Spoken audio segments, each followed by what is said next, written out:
जय हनुमान जी महाराज की जय। अम्बे मात की जय। शंकर भगवान की जय। लोकाभिरामं रणरंगधीरं राजीव नेत्रं रघुवंशनाथं कारुण्यरूपं करुणाकरन्दं श्रीरामचन्द्रं शरणं प्रपद्ये। श्रीराम जय जय राम, श्रीराम जय जय राम, श्रीराम जय जय राम, श्रीराम जय जय राम, श्रीराम जय जय राम। मंगल भवन अमंगल हारी, द्रव सुदशरथ विहारी। सिया राम मैं सब जग जानी, करहु प्रणाम जोर जुग पानी। गुरु पितु मातु महेश भवानी, प्रणवो दीनबंधु दिन जानी। महावीर बिन हनुमान, राम जासु जस आप बखान। मंगल भवन अमंगल हारी, द्रव सुदशरथ विहारी। अब अगली कथा भगवान श्री राम जी और लक्ष्मण और गुरु विश्वामित्र के साथ जनकपुर नगरी में जैसे ही नगर घूमने के लिए गए तो लोग बाग वहाँ के ऐसे भागे दौड़े जैसे भगवान राम मानो बड़ी धन की संपत्ति मिल गई हो। ऐसे लोग अपने अपने सब काम धाम सब छोड़कर भगवान राम लक्ष्मण को देखने पहुँचे और भगवान राम लक्ष्मण उस नगर की शोभा देखने के लिए गए। लेकिन साथ में लक्ष्मण जी को भी ले जाकर उन्हें नगर दिखा लाने के लिए गुरु जी से आज्ञा मांगी। तब गुरु जी ने आदेश दिया कि दोनों भाई नगर देखकर जल्दी चले जाना और इधर की भी शोभा देखनी है। तब कोई कोई सखी कहती है कि हे सखी कहीं तो ऐसा कठिन शरीर वाला कौन होगा, शरीरधारी होगा जो इस रूप को देखकर मोहित न हो। ऐसा कौन सा मनुष्य और स्त्री नहीं है जो भगवान की ऐसी छवि देखकर मोहित न हो जाए। और आपस में बातें करने लगी तो एक सखी ने प्रेम से कोमल वाणी से बोली, हे सत्यानी मैंने तो सुना है कि उसे सुनो जो दोनों राजकुमार महाराज दशरथ जी के पुत्र हैं और बाल राजहंसों का सुंदर जोड़ा है। ये मुनि विश्वामित्र के यज्ञ की रक्षा करने के लिए आए हैं, करने वाले हैं। इन्होंने युद्ध के मैदान में बड़े बड़े राक्षसों को मारा है, जिनका सुंदर श्याम शरीर, सुंदर कमल जैसे नेत्र हैं और ये हाथ में धनुष बाण लिए हुए ऐसे कौशल्या जी के पुत्र हैं। इनका नाम राम है और जिनका गोरा रंग है, किशोर अवस्था है, वे सुंदर वेश बनाए हैं, हाथ में धनुष बाण लिए राम जी के पीछे चल रहे हैं। वे छोटे भाई लक्ष्मण है, इनका नाम लक्ष्मण है। ऐसी सखी ऐसे को सुनो, उनकी माता सुमित्रा जी हैं। ऐसी चर्चाएं कर रही हैं और नगर में लोग एक दूसरे को बता रहे हैं कि कौन कौन क्या है। तब आगे भी कह रहे हैं, दोनों भाई ब्राह्मण विश्वामित्र का काम करके रास्ते में मुनि गौतम ऋषि की पत्नी अहिल्या का उद्धार करके यहाँ धनुष यज्ञ देखने आए हैं। यह सुनकर सब स्त्रियाँ प्रसन्न हो गईं और कुछ तो आपस में बातें करती हैं। श्री राम जी की छवि देखकर कोई एक सखी दूसरी सखी से कहती है यह वर जानकी जी की योग्य है। हे सखी, यदि कहीं राजा इन्हीं को देख लें और इनकी प्रतिज्ञा छोड़कर हठपूर्वक इनसे विवाह कर दें तो भला होगा।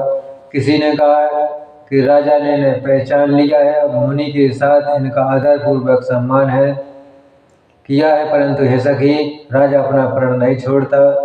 ये होनहार के वशीभूत होकर हठपूर्वक अविवेक का आश्रय लिए हुए प्रण पर अड़े हैं, रहने की मूर्खता नहीं छोड़ेंगे। तब कोई कहती कि यदि विधाता भले ही है और सुना जाता है कि वे सबको उचित वर फल देते हैं, तो जानकी को यही वर मिलेगा। है सखी, इसमें संदेह नहीं है। ऐसा सखियाँ आपस में बातें कर रही हैं और जो देवताओं से देवयोग से ऐसा संयोग बन जाए तो हम सब लोग कृतार्थ हो जाएंगे, धन्य धन्य हो जाएंगे। हे सखी, मेरे तो इसी से इतनी अत्यंत आतुरता हो रही है, इसी नाते कहीं से यहाँ वे आएंगे तो देखेंगे।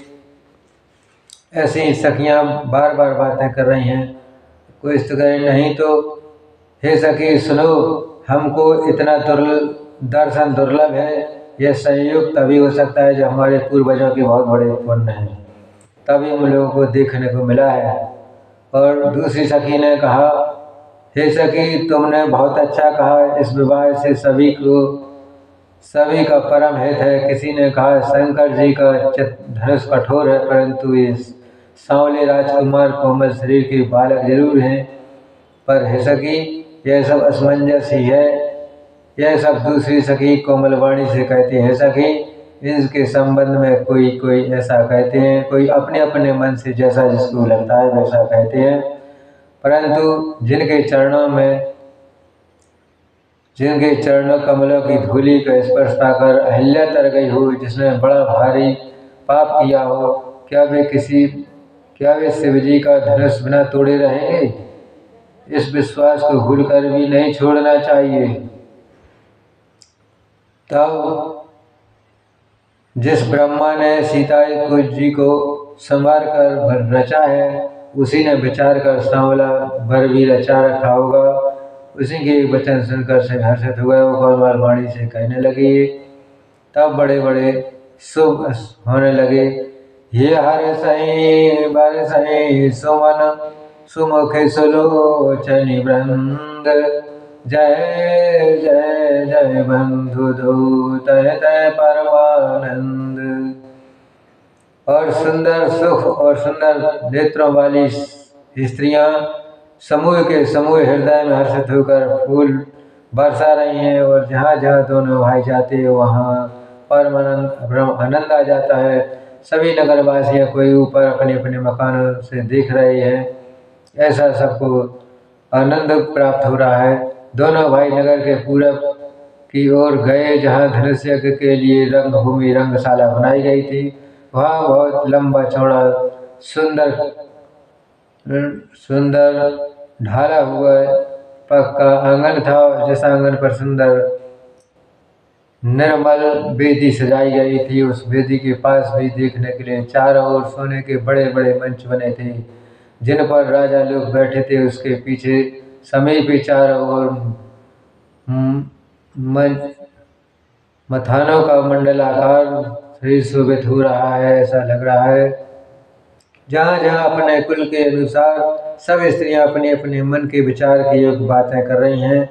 किसको कैसा दिख रहा है, ये सब सखी आपस में बातें कर रही हैं। और लेकिन जो कर रही हैं बातें, वो सत्य हो रही हैं। हम सब बालक किसी बहाने के प्रेम के वश होकर श्री राम जी के मनोहर अंगों का सबको देखकर मन आनंदित हो रहा है। तब किसी ने कहा, श्री राम जी ने सब बालकों को प्रेम के वश जानकर स्थानीय प्रेम पूर्वक प्रशंसा की। इससे बालकों का उत्साह, आनंद और प्रेम से बढ़ाया। दोनों भाई प्रेम सहित उनके पास चले गए।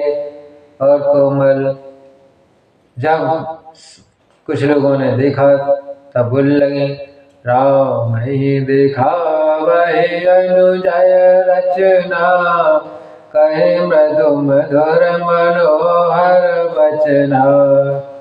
राम दिखावे अनुजय रचना, कहि मृदु मधुर मनोहर वचना। लव निवेश महु भवन निकाया, रचय जास अनुशासन माया। भक्त हेतु सोई दीन दयाला, चितवत चकित धनुष समख माला। कौतुक देख चले गुरु पाही, जान बिलम्ब त्रास मन माही। जासु त्रास डर कहो डर होई, भजन प्रभाव दिखावे सोई। कहे बात मृदु मधुर सुहाई, किए विदा बालक बरियाई। कोई कोमलता मधुर और मनोहर वचन कहकर श्री राम जी अपने छोटे भाई लक्ष्मण जी को एक भूमि की रचना दिखलाते हैं। उनकी आज्ञा पाकर माया का लव निवेश में ब्रह्मांडों के समूह रच डालती है। यह दीनों पर दया करने वाले श्री राम जी के भक्त के कारण धनुष यज्ञशाला को देखकर आश्चर्यचकित हो जाते हैं। यह सब कौतुक देखकर वे गुरु के पास चले गए। देर हो गई जानकर मन में डर है कि कहीं गुरु नाराज न हो जाए, इसलिए जिनके भय से डर को डर लगता है, वही प्रभु भजन का प्रभाव जानकर उनके कारण ऐसे महान प्रभु भी भय का नाश कर नट करते हैं।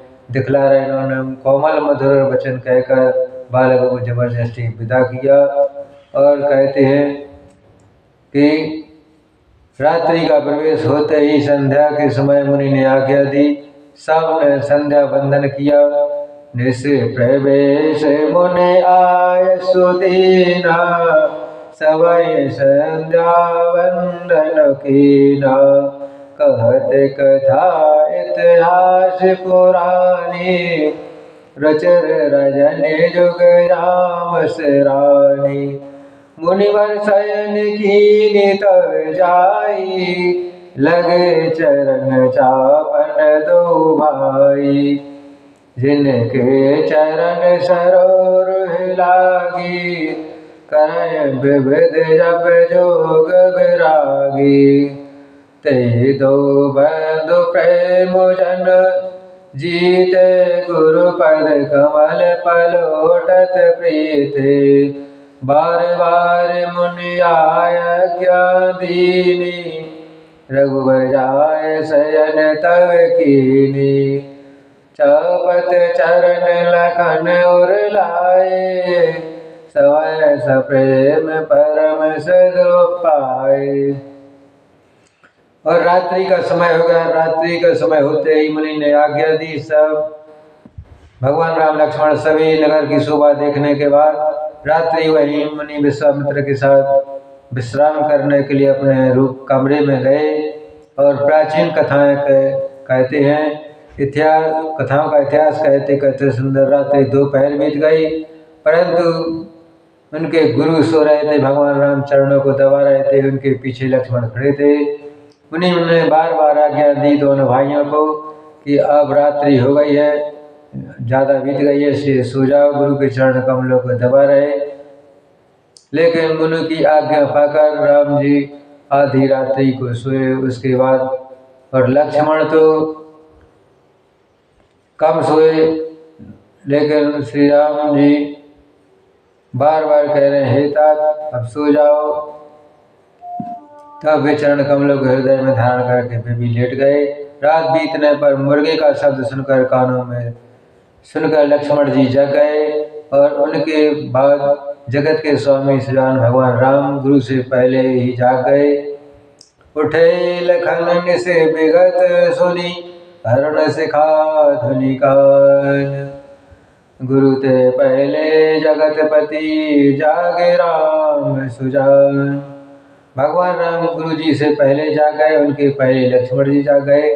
दोनों भाइयों ने गुरु की आज्ञा मानकर सुबह अपनी शौच क्रिया करके जाकर नहाए और संध्या आदि करके नित्य कर्मों के बाद मुनि को मस्तक नवाया और पूजा समय जानकर गुरु की आज्ञा पाकर दोनों भाई फूल लेने अब नगर की पुष्प वाटिका में गए।